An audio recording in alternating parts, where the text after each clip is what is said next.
So ನಮ್ಮ ಜೊತೆಗೆ ಕಿರಣ್ ಕೂಡ ಜಾಯ್ನ್ ಆಗಿದ್ದಾರೆ, ಮಾತಾಡ್ತಾ ಹೋಗೋಣ. ಕಿರಣ್, ಈಗಷ್ಟೇ ಸಿಗ್ತಾ ಇರುವಂತ ಮಾಹಿತಿ, ನೀವು ಹೇಳ್ತಾ ಇದ್ರಿ ಬಹುಶಃ ಮುಂದೆ ಮಾಧ್ಯಮಗಳ ಕಣ್ ತಪ್ಪಿಸಿ ಹಿಂದ್ಗಡೆ ಗೇಟಿಂದ ಬಂದಿರುವಂತ ಸಾಧ್ಯತೆ ಇದೆ ಅಂತ ಹೇಳಿ.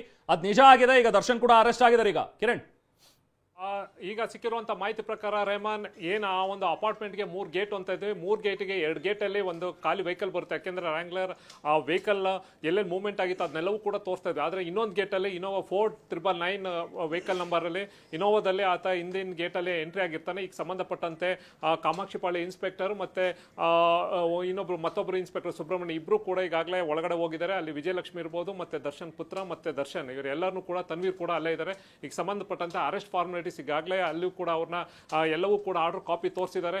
ಏನು ಸುಪ್ರೀಂ ಕೋರ್ಟ್ ಆರ್ಡರ್ ಇರ್ಬೋದು, ಜೊತೆಗೆ ಇವರು ಕೊಟ್ಟಂತ ವಿಜಯನಗರ ACP ಕೊಟ್ಟಂತ ಅರೆಸ್ಟ್ ಮೆಮೋ ಏನಿತ್ತು ಅದನ್ನು ಕೂಡ ಈಗಾಗಲೇ ತೋರಿಸಿದ್ದಾರೆ. ಈಗ ಸಂಬಂಧಪಟ್ಟಂತೆ ಅವರ ಅರೆಸ್ಟ್ ಫಾರ್ಮಾಲಿಟೀಸ್ ಈಗಾಗಲೇ ಮುಗಿಸ್ತಾ ಇದ್ದಾರೆ. ನಂತರ ಆತನನ್ನು ಈಗ ದರ್ಶನ್ ನೇರವಾಗಿ ಅನ್ನಪೂರ್ಣೇಶ್ವರಿ ನಗರ ಪೊಲೀಸ್ ಠಾಣೆಗೆ ಕರ್ಕೊಂಡು ಬರ್ತಾರೆ. ಈಗ ಆಲ್ರೆಡಿ ಅಲ್ಲಿ ಸ್ಟೇಷನ್ ಅಲ್ಲಿ ಪವಿತ್ರ ಗೌಡ ಸೇರಿದಂತೆ ಪ್ರದೋಷ್ ಎಲ್ಲರೂ ಕೂಡ ಆ ಸ್ಟೇಷನ್ ಅಲ್ಲಿ ಇದ್ದಾರೆ. ಎಲ್ಲರೂ ಹೋದ ತಕ್ಷಣ ಮತ್ತೆ ಪ್ರೊಸೀಜರ್ ಪ್ರಕಾರ ಅಲ್ಲಿ ಎಂಟ್ರಿ ಹಾಕಿ ಅಲ್ಲಿಂದ ಮೆಡಿಕಲ್ ಮಾಡಿಸಿ ನಂತರ ಕೋರ್ಟ್ ಮುಂದೆ ಪ್ರೊಡ್ಯೂಸ್ ಮಾಡುವಂತ ಕೆಲಸವನ್ನ ಪೊಲೀಸರು ಮಾಡ್ತಾರೆ. ಒಟ್ಟಾರೆ ಎಲ್ಲೋ ಒಂದ್ ಕಡೆ ಸರೆಂಡರ್ ಆಗಬೇಕು ಅಂತ ಸಾಕಷ್ಟು ಡ್ರಾಮಾ ಬೆಳಗ್ಗೆಯಿಂದನೂ ಕೂಡ ಸಾಕಷ್ಟು ಆಯಿತು. ನೇರವಾಗಿ ಪೊಲೀಸರ ಕೈಗೆ ಸಿಗೋದು ಬೇಡ, ನೇರವಾಗಿ ನಾವು ಕೋರ್ಟಿಗೆ ಸರೆಂಡರ್ ಆಗಬೇಕು ಅಂತ. ಆದರೆ ಪೊಲೀಸರು ಕೂಡ ಅದಕ್ಕೆ ಅವಕಾಶ ಕೊಡಲಿಲ್ಲ. ಕಂಪ್ಲೀಟ್ ಆಗಿ 3 ತಂಡಗಳನ್ನ ಮಾಡಿಕೊಂಡು ಮಾನಿಟರ್ ಮಾಡ್ತಾ ಇದ್ರು.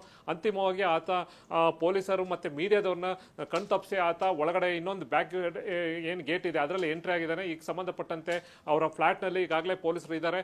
ಎಲ್ಲವೂ ಕೂಡ ಪ್ರೊಸೀಜರ್ ಪ್ರಕಾರ ವಿಡಿಯೋದರಲ್ಲಿ ರೆಕಾರ್ಡ್ ಮಾಡ್ಕೋಬೇಕು ಕಂಪ್ಲೀಟ್ ಆಗಿ. ಅವ್ರಿಗೆ ಆಮೇಲೆ ಕಾಪಿನೂ ಕೂಡ ತೋರಿಸಬೇಕು, ಮತ್ತೆ ಅರೆಸ್ಟ್ ಇಂದ ಏನಿದೆ ಅದನ್ನು ಕೂಡ ಮೆಮೋನು ಕೂಡ ತೋರಿಸುವಂತ ಕೆಲಸವನ್ನು ಮಾಡಿದ್ದಾರೆ. ಈಗ ಅಫಿಷಿಯಲ್ ಆಗಿ ಆತನನ್ನ ಈಗ ಅರೆಸ್ಟ್ ಮಾಡಿಕೊಂಡು ಮುಂದಿನ ಪ್ರೊಸೀಜರ್ ಮಾಡ್ತಾ ಇದ್ದಾರೆ ರೆಹಮಾನ್.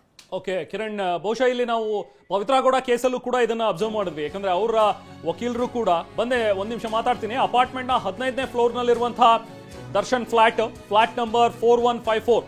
ಸೊ ಇಲ್ಲೇ ಈಗ ದರ್ಶನ್ ಅನ್ನ ಅರೆಸ್ಟ್ ಮಾಡಿದ್ದಾರೆ. ಹೊಸಕೆರೆಹಳ್ಳಿಯಲ್ಲಿರುವಂತಹ ಪ್ರೆಸ್ಟೀಜ್ ರಿಡ್ಜ್ ಅಪಾರ್ಟ್ಮೆಂಟ್ ಏನಿದೆಯಲ್ಲ, ಆ ಅಪಾರ್ಟ್ಮೆಂಟ್ ನ ಫ್ಲಾಟ್ ನಂಬರ್ 4154, ಈ ನಂಬರ್ನ ಅಪಾರ್ಟ್ಮೆಂಟ್ ನಲ್ಲಿ ಈಗ 15th ಫ್ಲೋರ್ ಅಲ್ಲಿ ಇರುವಂತಹ ಫ್ಲಾಟ್ ಇದು. ದರ್ಶನ್ ಅನ್ನ ಈಗ ಅರೆಸ್ಟ್ ಮಾಡಿದ್ದಾರೆ. ಬೆಳಗ್ಗೆಯಿಂದಲೂ ಕೂಡ ಯಾವಾಗ ಸುಪ್ರೀಂ ಕೋರ್ಟ್ನ ತೀರ್ಪು ಹೊರಬಿತ್ತೋ ಆಗ್ಲಿಂದಲೂ ದರ್ಶನ್ ಎಲ್ಲಿದ್ದಾರೆ ಅನ್ನುವಂಥದ್ರ ಬಗ್ಗೆ ಪ್ರಶ್ನೆ ಮೂಡಿತ್ತು.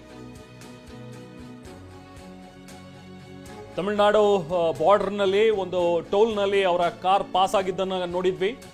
ಸೊ ಅಲ್ಲಿಂದ ಅವ್ರು ಬರ್ತಾ ಇದ್ದಾರೆ ಅನ್ನುವಂಥದ್ರ ಬಗ್ಗೆನೂ ಕೂಡ ಸೂಚನೆ ಇತ್ತು. ಕ್ಷಣದ ಮಾಹಿತಿಯನ್ನ, ಪಕ್ಕಾ ಮಾಹಿತಿಯನ್ನ ಟಿವಿ9 ನಿಮ್ಮ ಮುಂದೆ ಇಡ್ತಾನೆ ಇತ್ತು. ಎಲ್ಲಿದ್ದಾರೆ ದರ್ಶನ್ ಅನ್ನುವಂಥದ್ರ ಬಗ್ಗೆ ನೋಡಿ. ಇನ್ಸ್ಪೆಕ್ಟರ್ ನಾಗೇಶ್ ಸುಬ್ರಹ್ಮಣ್ಯ ಅವರ ನೇತೃತ್ವದಲ್ಲಿ ಪೊಲೀಸರು ಈಗ ಅರೆಸ್ಟ್ ಮಾಡಿದ್ದಾರೆ ದರ್ಶನ್ ಅನ್ನ.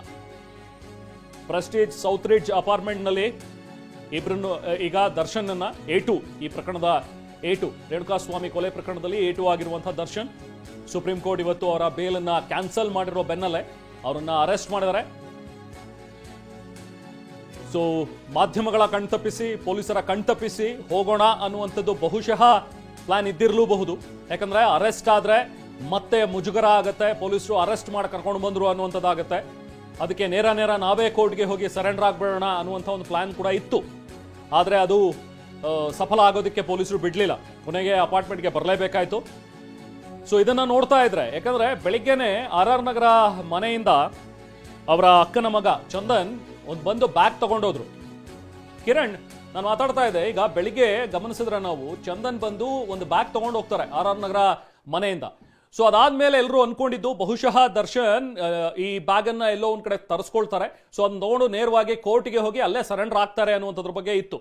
ಬಹುಶಃ ಅದಕ್ಕೆ ಅನುವು ಮಾಡಿಕೊಟ್ಟಿಲ್ಲ ಈಗ ಪೊಲೀಸರು, ಇಲ್ಲ ಅವ್ರನ್ನ ಅರೆಸ್ಟ್ ಮಾಡೇ ಕರ್ಕೊಂಡು ಹೋಗ್ಬೇಕು ಅಂತ. ಬಹುಶಃ ಇನ್ ಬಿಟ್ವೀನ್ ಪೊಲೀಸರ ಜೊತೆಗೆ ಸಂಪರ್ಕದಲ್ಲಿ ಇದ್ರ ಅಂತ, ದರ್ಶನ್ ಜೊತೆಗೆ ಪೊಲೀಸರು ಕೂಡ ಸಂಪರ್ಕದಲ್ಲಿದ್ದು, ಇಲ್ಲ ನೀವು ಹೋಗಿ ಸರೆಂಡರ್ ಆಗಕ್ಕಾಗಲ್ಲ, ನಮಗೆ ಅರೆಸ್ಟ್ ಮೆಮೋ ಇದೆ, ಸೊ ನಾವು ನಿಮ್ಮನ್ನ ಅರೆಸ್ಟ್ ಮಾಡಬೇಕು, ನೀವು ಬರಲೇಬೇಕು ಅಪಾರ್ಟ್ಮೆಂಟ್ಗೆ ಅಂತ ಹೇಳಿ ಬಹುಶಃ ಬಂದ್ರ ದರ್ಶನ್ ಅನ್ನುವಂಥದ್ರ ಬಗ್ಗೆ ಕೂಡ ಪ್ರಶ್ನೆ ಇದೆ. ಸೊ ಹಾಗೆ ಬಂದಂತಹ ದರ್ಶನ್ ಅನ್ನ ಈಗ ಅರೆಸ್ಟ್ ಮಾಡಿದ್ದಾರೆ. ಕಿರಣ್, ಹೌದು ರೆಹಮಾನ್, ಈಗಾಗಲೇ ಪೊಲೀಸರು ಕೂಡ ಆ ಒಂದು ವೆಹಿಕಲ್ನ, ಅಂದ್ರೆ ಒಂದು ಫಾರ್ಚುನರು ಮತ್ತೊಂದು ಜೀಪ್ ಏನಿತ್ತು ರೆಡ್ ಕಲರ್, ಅದನ್ನ ಕೂಡ ಮಾನಿಟರ್ ಮಾಡ್ತಾ ಇದ್ರು. ಕಂಪ್ಲೀಟ್ ಆಗಿ ಎಲ್ಲೆಲ್ಲಿ ಹೋಗಿದೆ, CCTV ಇರ್ಬೋದು, ಕಂಪ್ಲೀಟ್ ಆಗಿ ಅದನ್ನ ವಾಚ್ ಮಾಡ್ತಾ ಇದ್ರು. ಯಾಕೆಂದ್ರೆ ಅವ್ರಿಗೆ ಬೆಳಗ್ಗೆನೆ ಪೊಲೀಸರಿಗೆ ಯಾವಾಗ ಈ ಒಂದು ಸುಪ್ರೀಂ ಕೋರ್ಟ್ ಆರ್ಡರ್ ಬಂತು ಆಗಲೇ ಒಂದಷ್ಟು ಮಾಹಿತಿ ಪೊಲೀಸರಿಗೆ ಬಂದಿದ್ದೇನು ಅಂದ್ರೆ ಆತ ನೇರವಾಗಿ ಬಂದು ಸರೆಂಡರ್ ಆಗ್ತಾನೆ ಅನ್ನೋದು.